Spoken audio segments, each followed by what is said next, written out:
All right, Get Geekish, it's clobbering time. We're talking about the Fantastic Four this week in our podcast. Thanks so much for joining us. I'm Beano. Derek is over there. Say hi to the people, Derek. Hi, people. You didn't say hi to the people. Just follow hi directions. to the people.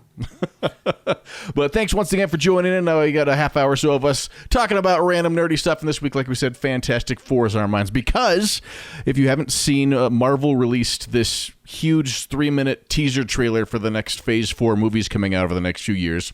And it starts off with a Stan Lee voiceover over some scenes from movies. It's, almost tear-jerking, and then it just gives you blast after blast after blast of the next 6 Marvel movies, little pieces of them together, and the hype is unreal. I'm almost as excited for these new movies that I know almost nothing about that I was, when Endgame was starting to come out. It's the hype is palpable.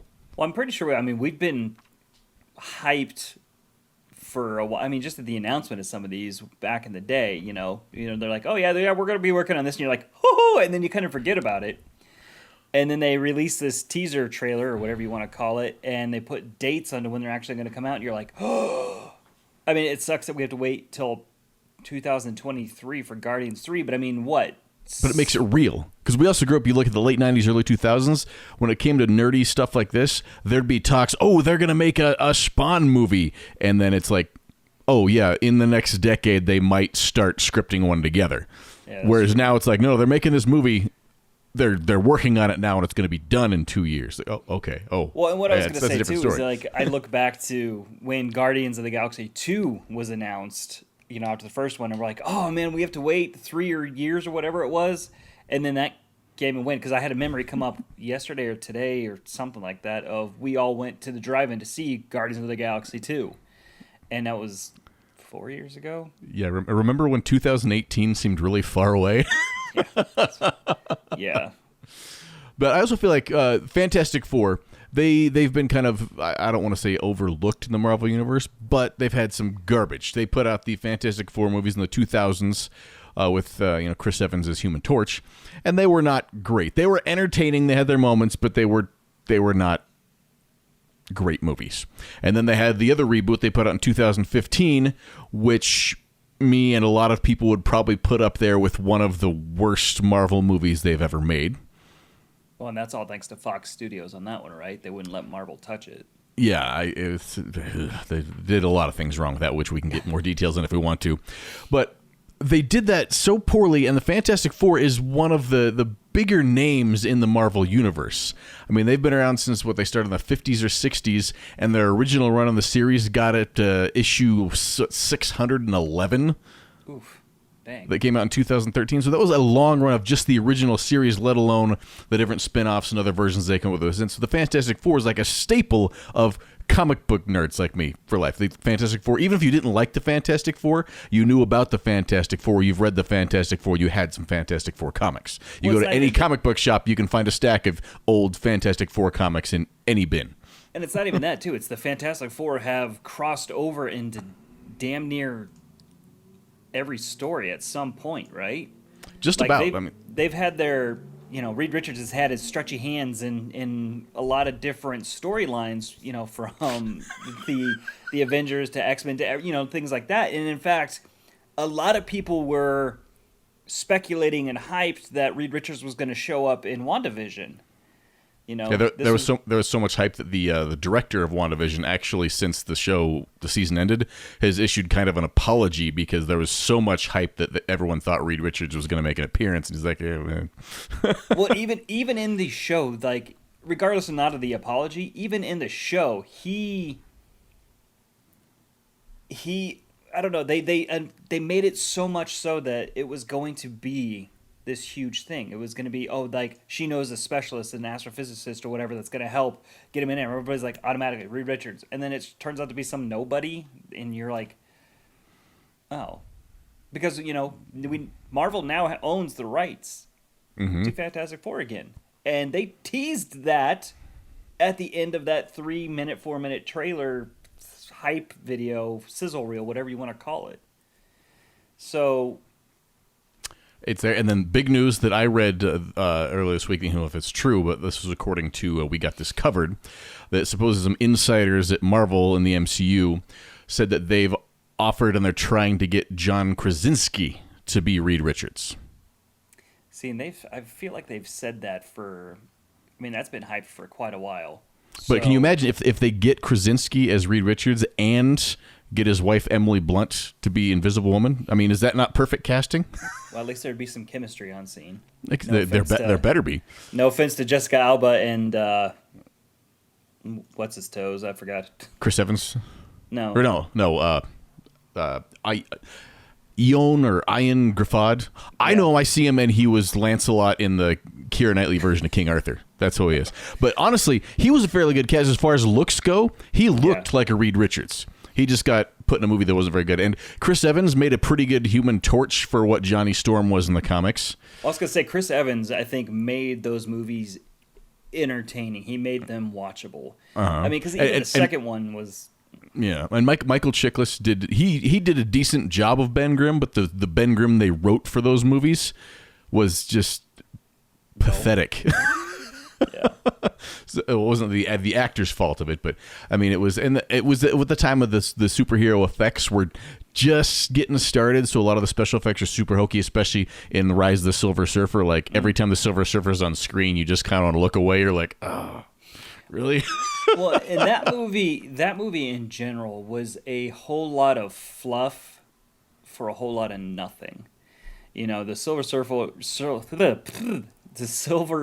like you've talked about before, is this, all powerful being, and he's there as a scout because one of the huge Marvel baddies is coming in, and it kind of just was like this build up. They turned Galactus into a cloud. Yeah, I was gonna say it was kind of this build up, and then all of a sudden it was like, "Hey, here you go," and I don't know. And let's be honest, like if they bring back Fantastic Four and they redo the reboot right, are we gonna get a legit good version of Doctor Doom too?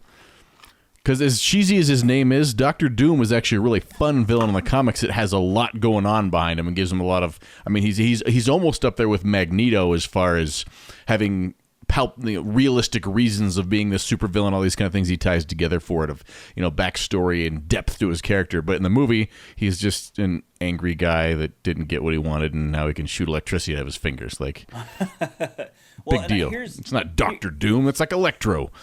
Here's the thing that I hope too is I didn't see the reboot that they did 2015 or 16 whenever it came out. Yeah. For many reasons. One, I heard it was bad. Two, you sat through it and you told me no. But from what I've heard is it is like an hour and a half, almost 2-hour movie, and 90% of that is just backstory. Mm-hmm. Nothing really happening or anything like that. Now, the way the Marvel Universe is flowing now, they've kind of put the backstory either within the first 30 minutes or they tie it into another movie as kind of like some filler there. So, one, I don't think we need another origin story of the Fantastic Four. Yeah. It's just like Spider-Man. We've had enough of them. Like what they did with Homecoming. We didn't need a whole he goes to this, gets bit by a spider, blah, blah, blah, blah, blah, blah. They kind of put it in a different movie, and then we're like, okay, cool, we're ready for Homecoming. Mm-hmm. We don't need another origin story. I think origin stories are done unless you're introducing some really obscure character. Yeah, or you do the origin story, you wrap it up in the origins, like the first 10 minutes of the movie gives a bam, bam, bam, here you go, we're rolling. Like, let's do this thing.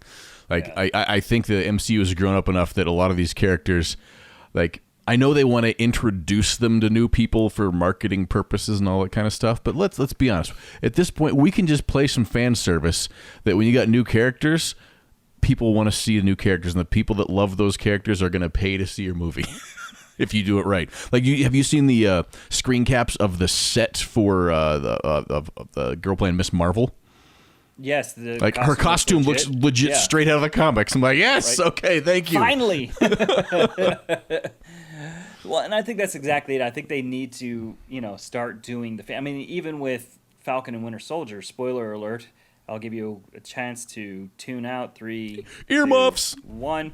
at the end of Falcon and Winter Soldier, Cap's new suit, straight out of the comics. Mm-hmm.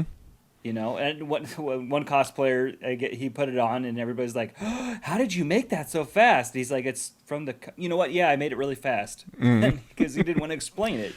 And that's not too much of a spoiler and all, because they actually used that picture in some of the promotions for the series, so I don't feel like it's too much of a spoiler about that part. But either way, but still, I mean, we all knew he was going to be Captain America anyway, but it was fun how they did it. But I mean, that's the thing is like you said, give us the 10-minute exposition, I guess. We don't need, and here's one thing that I'm really tired about with movies, is the narration in the beginning. Oh yeah. Like either, they're doing the whole, like, you have to read it, or they're doing the narration, or they do both. We don't need any of that. Just show us what's happening on the screen. You don't need to sit there and exposit, okay, once I was a young kid. While they're showing it, they're narrating it like, we're smart. Yeah, I have a feeling we're going to see it repeatedly in some of these Marvel movies. I would be willing to put money that a good number of them, the movies are going to start out with a flashback of what happened during or directly after Endgame. Yeah. With the snap and all that kind of stuff. And it's going to be, showing this different part of the universe that didn't exist in the MCU for what's going on, what happened to them. I mean, similar to kind of what they talk about in WandaVision and Winter Soldier when there's other people coming back. Mm-hmm. They're going to be able to put all these new characters up in different spots, and you'll be able to give these characters you have no idea just showing up somewhere, and they'll mention a few things, and suddenly you can place, okay, so they were here in this, and they were when the snap happened, okay, so yeah, they fit, and that just fits them right into this already existing web of a universe they've created. So right. I feel like it opens a lot of doors. I hope they don't lean too much on the narration aspect for the exposition. Like, a sign of a good movie is expositing with the scene itself and not just talking. So that's what I'm hoping, like, with Fantastic Four, since this is like their first real big kid show, to actually dive in and not exposit too much, but show, kind of how they got their powers. Hopefully they stay genuine to it and go from there. Maybe show Doctor Doom as a kid, the reason he did this. We don't need the narration or reading. And, like you said, the Marvel recap of like, here's something happening, and you're like, oh, what's going on here? And then they happen, and then it kind of explains it in a real quick thing. You're like, oh, that makes sense. Mm-hmm. So... And I feel like the Fantastic Four, especially after they go with the Phase 4 things, they got the Eternals and the Guardians of the Galaxy going out there. I really hope they start bringing the Kree or Shi'ar aliens into a little bit, because they had to pretty much invent the Chitauri for the cinematic universe, because they didn't have the rights to the other ones because of the comic deal with Sony. So hopefully they'll do some of that, and then the Eternals gives them the option to bring to space. We already know that Captain Marvel's been off in deep space with other stuff, and now Nick Fury's on a spaceship light years away doing other things on there. So all these different things can go on there. And if you go to the basic origin of the Fantastic Four, Reed Richards accidentally made them by a test flight into space with a rocket called the Marvel 1, and then he built a ship to visit an Earth-like planet 44 light years away. So that was his whole plan when they created the Fantastic Four in the comics, was he was trying to visit a planet in other solar systems, and the radiation got him and his wife and all that stuff a little gamma radiated. So, I mean, there's plenty of ways they can tie in, so I don't know if they're going to tie in the Fantastic Four as in, like, the Guardians, they're going to pick him up in some other solar system when they're fighting with Doctor Strange and Adam Warlock or something like that, or if they're going to be in New York in the Baxter building down the street from the Stark building doing their thing and using, if they'll put in Reed Richards would be like the next Tony Stark as far as the, multi-billionaire funding a lot of things. Yeah, I'm excited to see what they're doing. Let's talk casting real quick, okay? So Krasinski, right? Yep. Jim. I think, I mean, with his beard and everything like that, I think he could do a good Reed Richards, and then like the clean shaven. He'd take the beard off for Reed Richards. Well, I was gonna say, like, he's got to put in some silver fox lines on the side. What I'm saying is, some of these things I got going on here. I guarantee there's going to do a part where they got the beard on it, and then they're going to make him all dapper, right?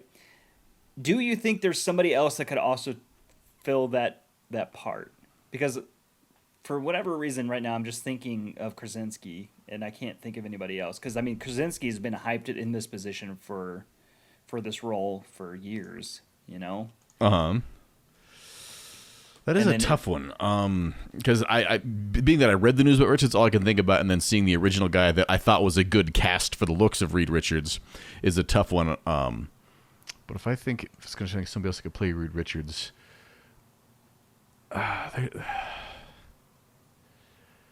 this could be a bit of a long shot. But hear me out here. Okay. What about somebody like Matt Smith? The Doctor? Uh-huh.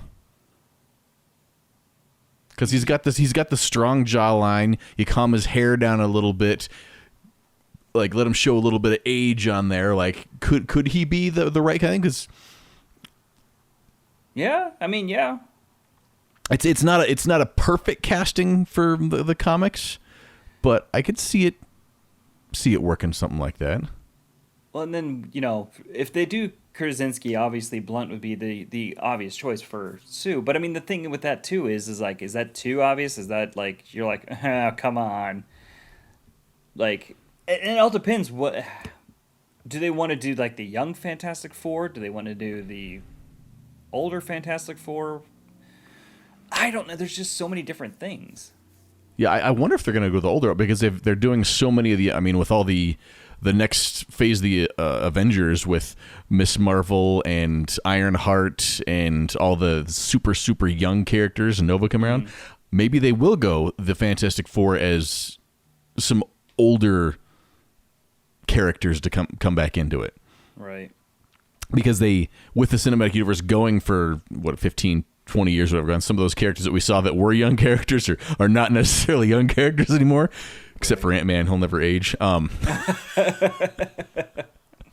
But yeah, you don't want to have a bunch of geriatric superheroes. So maybe they will introduce them as like middle-aged older people or something like that. Or it makes sense if you get cast an older Reed Richards and Sue Storm, then you could have their kids as being 20, 30 somethings, but they're just a little bit older, so it makes more sense for it. Like, well, and that opens up a whole bunch of things too, because their kids are in the comics, so. I don't know. And then, like, you got the Human Torch. I think Michael B. Jordan was wasted in that role. In the I think his talents were wasted in that role. Like, he was the Human Torch in the reboot. Oh, I'll have to look it up because I don't remember his acting. The movie was just so bad. That's right. That's right. Okay, yeah, I got him. Yeah, I just think that he could have been so much better in that with the better writing. So I think he could have been a good one. Are they going to give him another chance? I doubt it because, he was also in another Marvel movie. So, but also somebody else suggested on there that I thought would have been a good idea for Ben Grimm would be to have David Harbour be Ben Grimm, which he'd be awesome. But now he's already. I was going to say he's in Black Widow. Name's escaping me, but the Russian character, Captain Cosmo. Yeah, no, Yeah.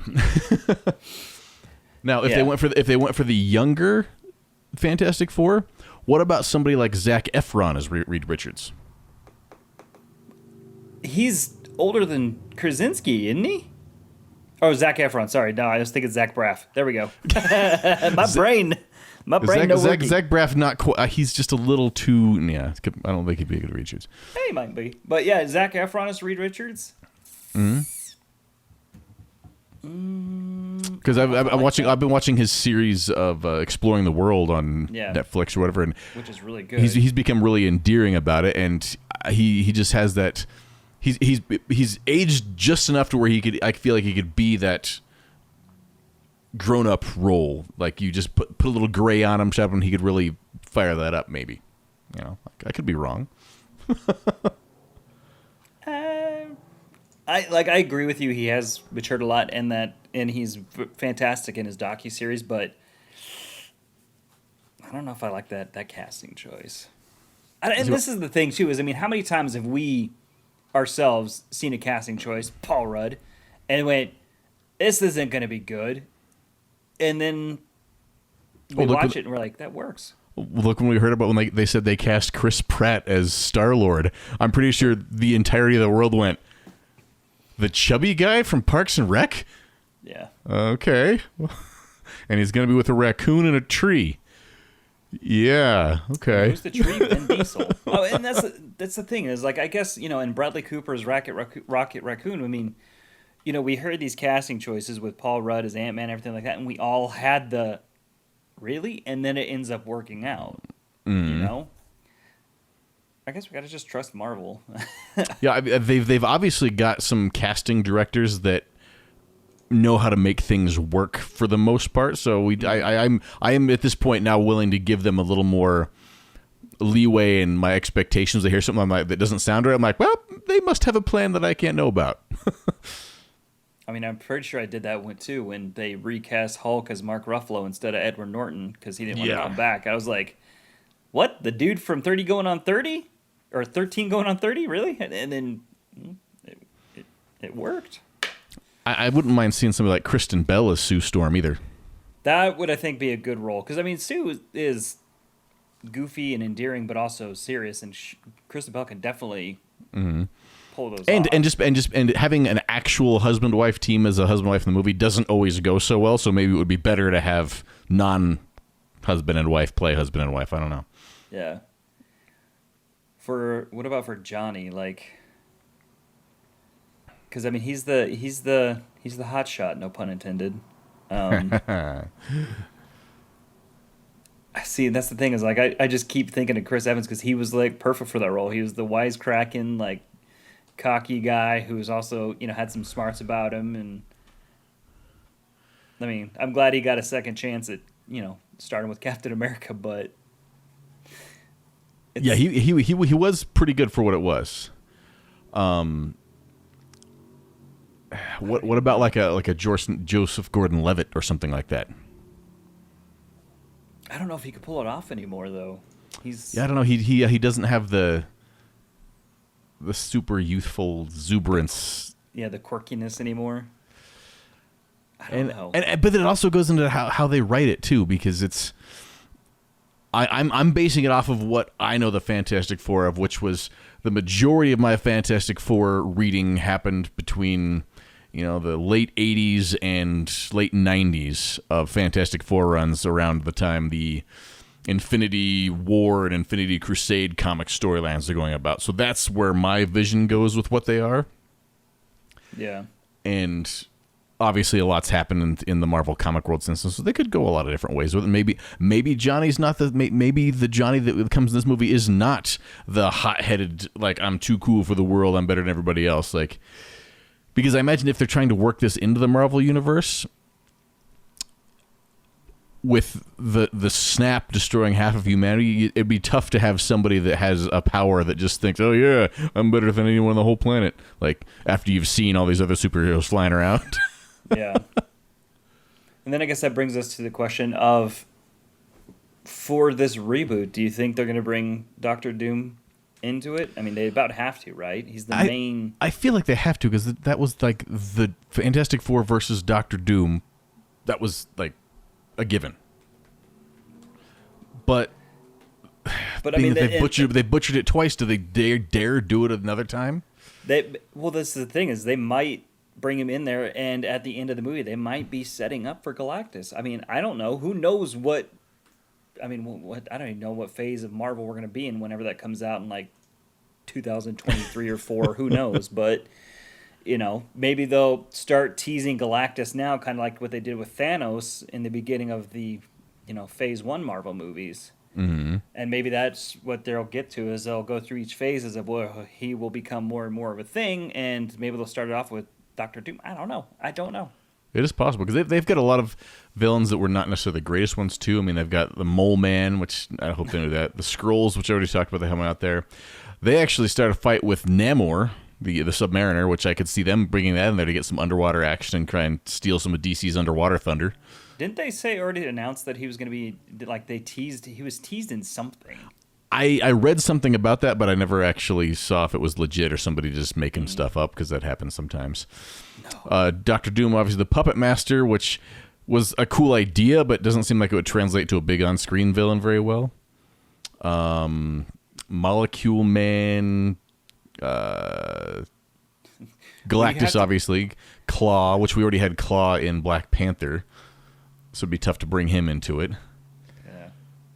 When you have a villain that's called Molecule Man or Anything Man, it's kind of like, can't take you seriously. But we got Ant-Man and the Human Torch. But yeah, I know. They're okay. But I'm just saying with like a villain though, like, because I mean, there's Batman, Aquaman. It's just it gets to a point where you're like, Well, you take the X-Men movies and you think of what an amazing villain Magneto is because he can make you really feel for his side. But if he came out there and no one will ever mark Magnet Man like that again, it would just take it down a whole nother level. Like somehow the cheesy nickname of Magneto gives it some credit, whereas Magnet Man would be like, nah, it's a little too far. He got the nickname because he thought magnets were neat. Oh. I don't know. For Doctor Doom, there's a few people with the acting prowess that could probably pull it off. It's got to be somebody that doesn't chew the scenery up. They act, they don't overact. And oh man, I had the name and I lost it. My fear with the Fantastic Four, which it's been a problem for all the movies, is their original uniforms were so ridiculous that to have something that is comic accurate is going to look super cheesy. So whatever the costume designers are, have their work cut out for them to give you something that looks like the Fantastic Four but doesn't look like a joke. Y'all got the matching uniforms? Yes. Maybe they'll go for the Sue Storm costume post Infinity War when the doppelganger went her a little mad and she went all like super skimpy. Do you remember that one? No, I don't remember that one. Oh yeah, she had a story arc after her doppelganger from the Infinity War crossover got into her head about stuff, and she was having some emotional issues. So she decided to change her look. So she chopped her hair real short, and instead of her head to body bodysuit, then it was like this super tiny bikini with a 4 cut out of skin between her cleavage, and like it was the 90s. It was. I was gonna say a lot of comics in the 90s. I can remember just the images of like skimpiness. Yeah, it was. It felt like, even at the time, reading as a 12-year-old, it felt like Fantastic Four was trying to keep up with Image Comics as far as what female bodies could look like in comics. You've all heard of the Fantastic Four. How about the Fantastic Fornication? Well, we've got the Fantastic 2 right here. What's the story? I don't know. We'll figure that out later. Here's the image right around it. I don't know. I'm curious to hear what other people. I mean, because that's the whole thing about the collective internet is everybody. I mean, there's been a few things where people will talk about casting. I'm like, oh my gosh, that'd be perfect. Mm-hmm. How do we make this happen? And then it doesn't happen. But I'm still like, I kind of wish that would have happened because that would have been perfect. Mm-hmm. Even though this was a good casting choice, that still would have been perfect. Mm-hmm. So. I also feel like the Fantastic Four is tough because just the powers they have, it's tough to translate to. Because CGI of somebody that can stretch their body everywhere is tough to make that look realistic. Invisible Girl, seemingly is easy, but to explain that somebody, like in the comics, if you recall, in the old times, everything was super cheesy. They just did the outline of her, like glowing in white, so you could always see what was going on. And do you do something like that in a movie, or is it just invisible and you have to guess that she's there? I think with the way that, since they did such a good job with that horror movie, The Invisible Man, they didn't do a cheesy outline or anything like that. I think like maybe they could make it work. Because you're exactly right. I mean, like, I think that was one of the problems with the early or the late 2000s one was like Reed Richards is stretching and it's like looking goofy. But I mean, you have Miss Marvel who can stretch, and they're doing that in a movie. So. Mm-hmm. But then you also factor in Human Torch, and they've still yet to impress me with a flaming character on the screen for very long.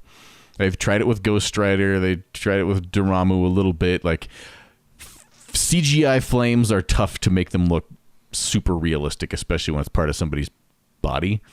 They did a good job with covering Captain Marvel and kind of like the little photon little flames. Yeah, the photon flames in there, but remember, he's literally a flame. Fire, yeah. His body's living fire, so I hope they can pull it off because that's a tough one. And then you've got the Thing, which making a big dude made out of rock stumble around. I mean, it's, again, another really tough one to make it look real. So you've got 4 very tough characters, and as you imagine all 4 of them in one scene, you just see a team of CGI guys like, really? Come on now. I mean, I figure if they can do the Hulk a decent job, they could probably do the Thing better than what they did in the early 2000s, where some of it was practical and some of it was CGI, and the practical just looks kind of wonky. I love the practical look, except when he had to move, because then it felt like you could just see, like, I'm trying to walk down the street in this big I think that's what it was. suit. It's like you looked at it, you're like, oh, that's pretty good, and then he's like trying to like talk and walk. You're like, ooh, let's not. So it's going to be interesting because, you know, they have Miss Marvel who can stretch and you know, shape shift a little bit. So maybe they'll do it. Maybe they won't go over the top Reed Richards like they did in the late 2000s movies where he could, like, it was really just goofy. Well, his whole comic backstory, I mean, he literally wraps his entire body around things sometimes. Yeah. I don't know. I mean, 2024, we heard something like that. We got some time to speculate and see what they're gonna do with it. So, you know, this is one where we could have a part 2 later on down the road of like our thoughts of the casting choices in the story. I think so. And if it's supposed to come out after Guardians of the Galaxy 3, which comes out in 2023, so we're gonna have the Fantastic Four in 2024. That's smart marketing. Maybe it'll come out on 4/4/24 or something. Ooh. Hey, Marvel. If this comes out on April 4th, 2024, you got to remember what he just said. You don't have to pay me. Just give me a ticket to go see it. Or, you know, payment or sponsorship would be nice. We go for that too, but I'm not going to. Yeah. Anyway, so Fantastic Four. I'm honestly, as much as I've been let down by the Fantastic Four on the big screen before, with the way the Marvel Cinematic Universe is going, I am super excited about it. So hopefully you are too. But what do you think some of the casting choices could be? Because you heard us talk about who we want to be on the screen for it. But let us know at Get Geekish on social media. Who do you think should play the main characters in the Fantastic Four remake? Rumors are John Krasinski. Nothing set in stone, but want to know what you think. Let us know at Get Geekish. And again, thanks from the bottom of our hearts for listening to us every week. We really appreciate it. Really do. Lots of geeky stuff happening and lots of geeky events starting to get on the calendar, so there's going to be a lot more fun to be had. Woo! We'll talk at you next week.